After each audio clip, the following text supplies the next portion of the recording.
जय महादेव। राहुल गांधी ने हमेशा भारत के सैनिकों के सम्मान को धूमिल करने की कोशिश करी है। भारत के वीर सैनिकों के आत्मबल को गिराने की कोशिश करी है। हमेशा सैनिकों के साहस को अपमानित महसूस कराने की कोशिश करी है। और इसीलिए राहुल गांधी को जिस तरीके से कोर्ट की तरफ से झटका मिला है और उसके बाद से राहुल गांधी को लेकर के इस्तीफा और जेल की चर्चाएं जोर शोर से शुरू होने लगी। अब इसको लेकर के जो बड़ी अपडेट है आपको बताएंगे। और कांग्रेस पार्टी का पाकिस्तान से गुप्त कनेक्शन कैसे लीक हुआ है, उसमें बड़ी गिरफ्तारी हुई है, यह भी आपको बताएंगे और दिखाएंगे भी। दोस्तों, कांग्रेस पार्टी का पुराना इतिहास रहा है सिर्फ और सिर्फ भ्रष्टाचार में संलिप्त रहने का और उसके बाद पाकिस्तान प्रेम दिखाने का। लेकिन इस बार जो खबरें आई है कि कांग्रेस पार्टी के जिस तरीके से नेता के पीए ने अपनी शर्मनाक हरकत करी है, जिससे कि राहुल गांधी पूरी तरीके से एक्सपोज हो गए हैं। ये वीर सैनिकों के ऊपर सवाल खड़े करते हैं, लेकिन आज कौन से बिल में छुपे बैठे हैं। 7 बार पाकिस्तान जा चुका है ये कांग्रेस नेता का पीए। और देखिए, आईएसआई से ट्रेनिंग भी लिया है। अब ये खबर जो है वो दैनिक भास्कर की ये खबर है दोस्तों, जो रिपोर्ट मैं आपको दिखा रहा हूं और जो नाम बता रहा हूं उस नाम को भी बड़ा ध्यान से सुनिएगा। ये जो पीए है, कांग्रेस पार्टी का पूर्व मंत्री का जो पीए है, जिसका नाम शकूर खान है, इस शकूर खान ने पाकिस्तान जाकर के 7 बार हमारे भारत के वीर सैनिकों की सीक्रेट डेटा को लीक किया है। अब राहुल गांधी भारत के वीर सैनिकों पे सवाल खड़े करने वाले कौन से बिल में छुपे हुए हैं, जरा रिपोर्ट आगे भी देखें आप। तो राजस्थान के जैसलमेर में सुरक्षा एजेंसी ने कांग्रेस के पूर्व मंत्री, नाम याद रखिए सालेह मोहम्मद, ये सारे माइनॉरिटी के रोना रोते हैं। और ये जो कांग्रेस का पूर्व मंत्री है सालेह मोहम्मद का ये जो पीए है शकूर खान मंगालिया, इसको जासूसी के शक में गिरफ्तार किया गया दोस्तों।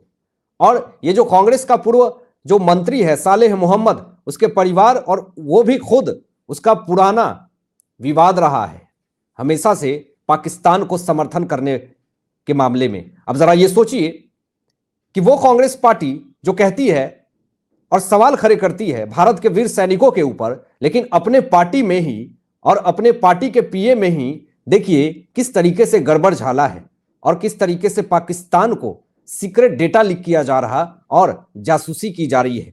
लेकिन ताज्जुब इस बात का है कि इस मामले में कांग्रेस पार्टी ने पूरी चुप्पी साध रखी है।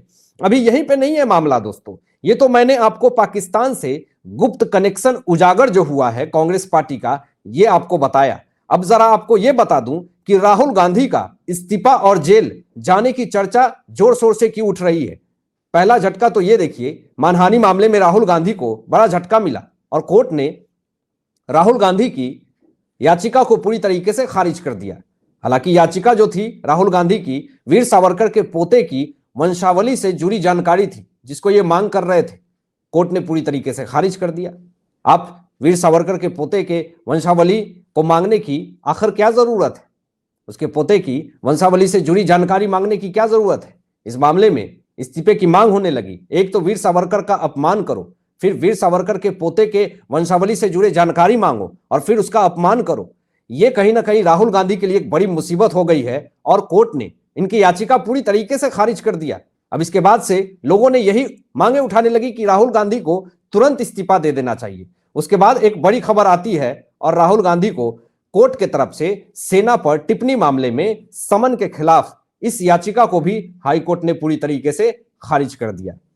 इसके बाद से उम्मीदें जताई जाने लगी और चारों तरफ चर्चा उठने लगी कि राहुल गांधी का इस्तीफा और जेल जाना बहुत जरूरी है, नहीं तो ये हमेशा सैनिकों का अपमान करेंगे। जब भी भारत देश से बाहर जाएंगे तो देश के खिलाफ जहर उगलेंगे और इनका यही काम है। अभी यही नहीं, कांग्रेस पार्टी को यह जानने में कोई इंटरेस्ट नहीं है कि हमारे भारत के वीर सैनिकों ने 300 किलोमीटर पाकिस्तान में घुस करके उनके 12 एयरबेस को उड़ा दिए, 9 आतंकी ठिकाने को उड़ा दिए। कांग्रेस पार्टी को यह जानने की जरूरत नहीं है, उनको तो यह जानना है कि हमारा कितना नुकसान हुआ। और झूठ फैलाने में कांग्रेस पार्टी बहुत आगे है। मैं एक ऐसा सबूत आपको दिखाने वाला हूं इस वीडियो में, जो देख करके आप कांग्रेस पार्टी की इस मानसिकता से घृणा करेंगे। किस तरीके से कांग्रेस पार्टी भारत को अपमान कर रही है, पाकिस्तान की फर्जी खबर को किस तरीके से फैलाया गया, और इसमें कांग्रेस पार्टी भी सम्मिलित है। जरा देखिए यह खबर, कांग्रेस पार्टी ने दोस्तों क्या लिखा है, और ये सुप्रिया श्रीनेत है, कांग्रेस पार्टी की प्रवक्ता हैं। ये कह रही हैं कि रूस, जिसको भारत का मित्र कहा जाता है, उसने आज पाकिस्तान को जो है $2.5 बिलियन का समझौता किया है। यह पाकिस्तान की तरफ से यह खबर फैलाई जाती है जो कि पूरी तरीके से फर्जी खबर है। इस पर रूस ने भी पूरी तरीके से लतार लगाया, लेकिन जो मैं आपको सबूत दिखाने वाला हूं, इसके बाद से सुप्रिया श्रीनेत समेत जयराम रमेश, मल्लिकार्जुन खड़गे, उसके बाद राहुल गांधी, सबको आकर के माफी मांगना चाहिए। देश की हर एक जनता से माफी मांगना चाहिए। आप बिना सोचे समझे स्टेटमेंट दे रहे हैं, और रूस को यह क्लियरली नोटिफाई करना पड़ा, यह स्टेटमेंट देना पड़ा कि पाकिस्तान की तरफ से फर्जी खबर बताई जा रही है, और भिखारी पाकिस्तान को आखिर रूस क्यों सपोर्ट करेगी। लेकिन जरा देखिए, यहां पे साफ तौर पे आप देख सकते हैं कि रूस ने पाकिस्तान का साथ नहीं दिया, अरबों डॉलर की कोई डील नहीं हुई। फेक न्यूज फैलाने वालों को रूस ने पूरी तरीके से लताड़ा। दोस्तों यह रिपोर्ट आप देखिए, जिसमें फॉल्स रिपोर्ट जारी किया गया पाकिस्तान की तरफ से, जिसको कांग्रेस पार्टी जो है वो हाईलाइट कर रही है। तो जरा सोच लीजिए कि कांग्रेस पार्टी की मानसिकता कितने निचले स्तर की है। यहां पे नहीं, पुतिन को सामने आकर के स्टेटमेंट देना पड़ा कि हमने पाकिस्तान के साथ कोई ट्रेड डील साइन नहीं की है। यह रूस का प्रेसिडेंट ये बात कह रहा है, पुतिन कह रहा है, न्यूज 24 की यह खबर है। दोस्तों अब आप कैसे भरोसा कर सकते हैं कांग्रेस पार्टी के ऊपर? वो कांग्रेस पार्टी पाकिस्तान के रिपोर्ट पे भरोसा करती है, लेकिन भारत के रिपोर्ट पे, और अगर पुतिन ने स्टेटमेंट दे दिया, उस पर भरोसा नहीं करती है। क्या इस मामले में कांग्रेस पार्टी को सामने आकर के माफी नहीं मांगनी चाहिए? यह सबसे बड़ा सवाल है। लेकिन अब मैं आपको जो चीजें दिखा रहा हूं वो और भी ज्यादा सोचनीय है। वो सोचनीय इसलिए भी है क्योंकि ये हमारे सैनिकों के सम्मान की बातें हैं। ये इसलिए भी जरूरी है क्योंकि कांग्रेस पार्टी जिस तरीके से घटियापंती कर रही है, हमारे वीर सैनिकों के आत्मसम्मान को, आत्मविश्वास को गिराने की कोशिश कर रही है। जरा देखिए, कांग्रेस पार्टी कह रही है कि कितने विमान क्षतिग्रस्त हुए।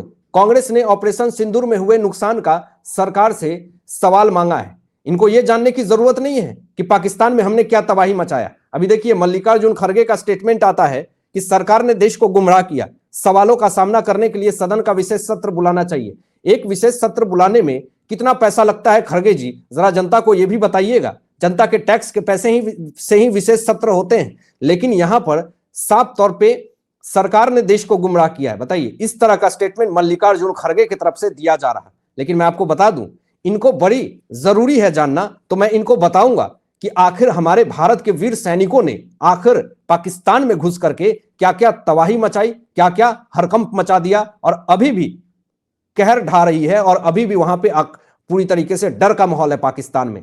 जरा देखिए, यहां पर जो सीडीएस है अनिल चौहान, उन्होंने साफ तौर पे स्टेटमेंट दिया कि जरूरी यह नहीं है कि कितने जेट गिरे, बल्कि यह देखना जरूरी है कि वो क्यों गिरे। हमने अपनी गलती पहचानी, उसे सुधारा, और 2 दिन के अंदर फिर से सभी विमान उड़ाए और लंबी दूरी पर सटीक निशाने लगाए। अभी यही नहीं, अभी कांग्रेस पार्टी को और भी जवाब देना बहुत जरूरी है, क्योंकि कांग्रेस पार्टी तो ऐसे नहीं समझती है। एक सीधे अनिल चौहान जी ने जो बात कही, एक एक बात कांग्रेस पार्टी को बताना जरूरी है। यहां पर देखिए, सीडीएस जनरल अनिल चौहान जी ने कहा कि आतंक के खिलाफ जो नई लक्ष्मण रेखा खींची है। अब इस नई लक्ष्मण रेखा से अभी भी कांग्रेस पार्टी को यह समझ में नहीं आएगा कि आखिर हमारे सीडीएस अनिल चौहान जी का क्या बड़ा लक्ष्मण रेखा है। इनको तो यह जानना है कि हमें कितना क्षति हुआ, हमने कितना नुकसान पाया, इनको यह जानना है, लेकिन हमारी जीत नहीं जाननी है। जरा देखिए, यहां पे सीडीएस अनिल चौहान जी ने कहा कि हमने 300 किलोमीटर अंदर तक पाकिस्तान को मारा, घुस करके मारा। तो ये अनिल चौहान जी ने जो बताया, ये नहीं जानना है कांग्रेस पार्टी को। यह जानना है कि भैया कितना नुकसान हुआ हमारा। 300 किलोमीटर अंदर घुस करके दोस्तों पाकिस्तान में तबाही मचा करके रख दी, जो कि पूरे विश्व में चर्चा है। और यही नहीं, आगे जरा देखिए, पाकिस्तान से हर बार धोखा मिला, शांगरी लॉ डायलॉग में बोले सीडीएस अनिल चौहान। यानी पाकिस्तान से जितनी बार हमें धोखा मिला है, अब इनसे कोई भी उम्मीद नहीं है। आगे सीडीएस चौहान का यह भी स्टेटमेंट है कि भारत के 6 फाइटर जेट गिराने की बात झूठी है पूरी तरीके से, लेकिन इस झूठ को भी सच साबित कर देगी कांग्रेस पार्टी। लेकिन कांग्रेस पार्टी को तो यह नहीं जानना है कि भैया हमारी क्या जीत हुई है, हमने कितने बड़े विक्ट्री हासिल कर ली। कांग्रेस पार्टी को इससे कोई मतलब नहीं है। कांग्रेस पार्टी को इससे भी मतलब नहीं है कि हमने पाकिस्तान जासूसी मामले में कार्रवाई की है और अभी 8 राज्यों में 15 ठिकानों पर छापेमारी चल रही है। तो इनकी ये नियति है, ये सोच है, ये मानसिकता है। अब आप जरा सुनिए तो आप दंग हो जाएंगे जो चीजें मैं आपको दिखाने वाला हूं। यहां पर देखिए, राहुल गांधी को लेकर के जो तेलंगाना के मुख्यमंत्री हैं रेवंत रेड्डी, उनका क्या स्टेटमेंट आता है कि पीओके पर कब्जा कर लेते अगर राहुल गांधी प्रधानमंत्री होते तो। बड़ा हास्यास्पद लगता है। राहुल गांधी की मानसिकता एक बच्चे वाली है, बालक बुद्धि वाली है, और वो पीओके के कब्जे में ले लेंगे। जरा आप इस चीज को देखिए, इस खबर को देखिए। दुबई में शाहिद अफरीदी, जो कि भारत और भारत के सैनिकों के खिलाफ जिस तरीके से जहर उगल रहा था, दुबई में वही शाहिद अफरीदी के स्वागत में केरल का पूरा समुदाय बिछ गया। लेकिन कोई फर्क नहीं पड़ता कांग्रेस पार्टी को। यह स्टेटमेंट जो नरेंद्र मोदी जी ने दिया है कि गोली चलाओगे तो गोले से जवाब मिलेगा, घर में घुस करके मारेंगे, पूरे पाकिस्तान को चेतावनी दे दी। मनमोहन सिंह की हिम्मत थी कि वो इस तरह से धमकी दे देते। इंटरनेशनल लेवल पे बाहर जाते थे तो बैक सीट पे बैठ जाते थे।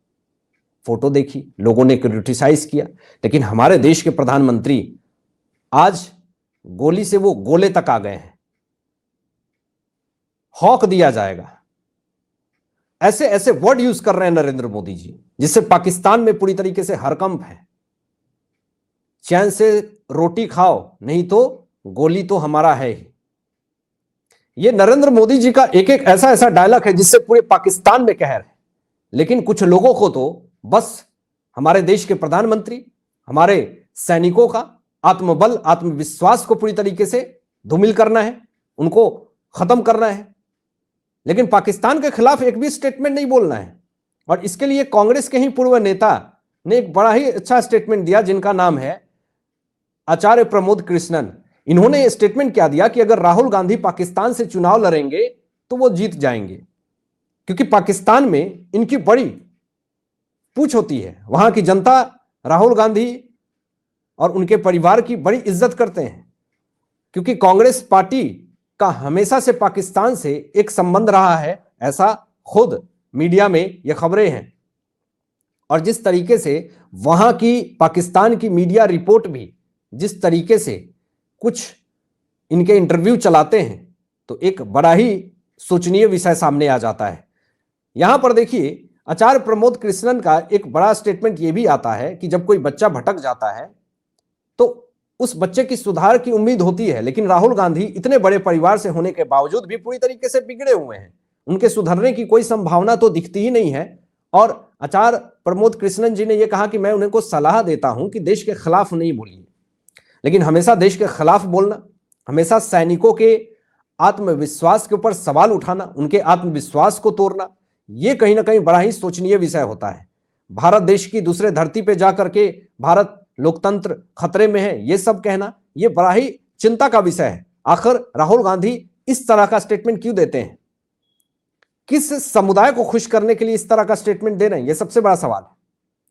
हालांकि आपकी क्या राय इन तमाम विषयों पर अपनी विचार व्यक्त कीजिएगा। और मिलते हैं लेटेस्ट ब्रेकिंग न्यूज के साथ। तब तक अपना ध्यान रखें, ख्याल रखें। सत्यमेव जयते। जय हिंद।